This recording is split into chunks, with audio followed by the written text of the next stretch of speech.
So the job. What was the job? And why were you applying for a job when you were a YouTuber? You're a famous YouTuber with 1 million subscribers. Subscribers? With 1 million subscribers. I want 1 million subscribers. That sounds so much better than subscribers. Honestly. But yeah, why a job when you have such a massive YouTube channel? Well, I didn't like the videos that I was making at all. It was before I started my vlog channel, and I was just like thinking about the future, and I was like, I can't keep going on like this.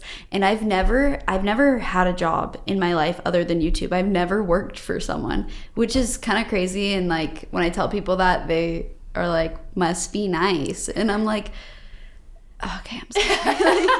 I know my life is just weird. I got really lucky, I'll admit it totally. But there was hard work there too. But and there's certain things that you have to deal with that you don't have to deal with in 9 to 5. Everything falls on you. All the responsibility falls on you.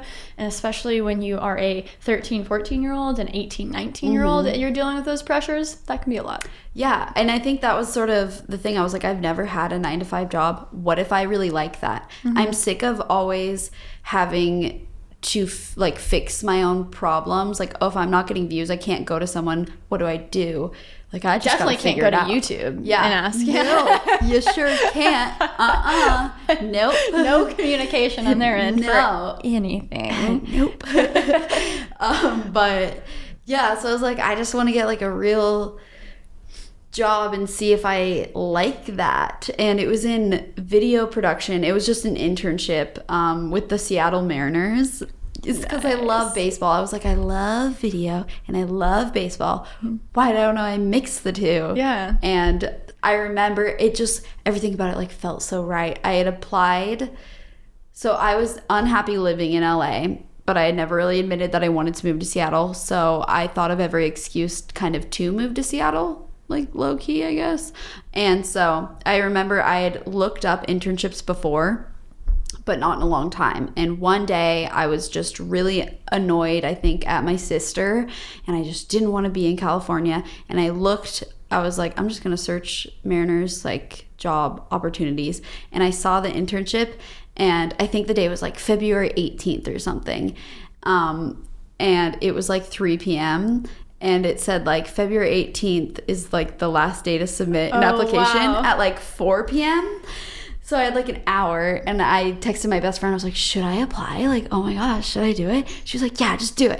Just do it. Yeah. And so I did. You pulled out your camera, documenting the entire process? Okay, you didn't document that? Okay. That was before. So I did, and then I was super excited, and then I just forgot about it. And then a month later, I got a phone call from a random number that was from the Mariners and was like, hey, or no, it was an email, I think.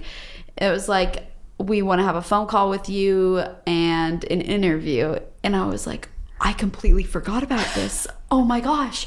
So I had the phone call, and then it set up an interview, and I was so excited about the whole process because I had never had a job. Yeah. So I was like, this is crazy. Like, oh, I've never done this. And so I pulled out my camera when I was getting on my flight to go to Seattle for the interview. And I remember being so nervous for it. I remember my dad driving me there, and I was like, Dad, stop. Like, I can drive myself. He was actually so cute. He was actually kind of annoying, though. He literally walked into the office with me. I was like, Dad, you can't do this. God. Like, they're going to think I can't, like, just work on my own. Like, because he loves the Mariners, too. So he just wanted to go inside. And I'm like, stop. I was like, leave. So then I had the interview, and I mean, it went really well, but not perfect, obviously. But I thought I was like a shoo-in, right? And so I like hyped it up, you know, days would go by, I'd be like, hopefully I'm going to hear from them. And then I didn't hear from them.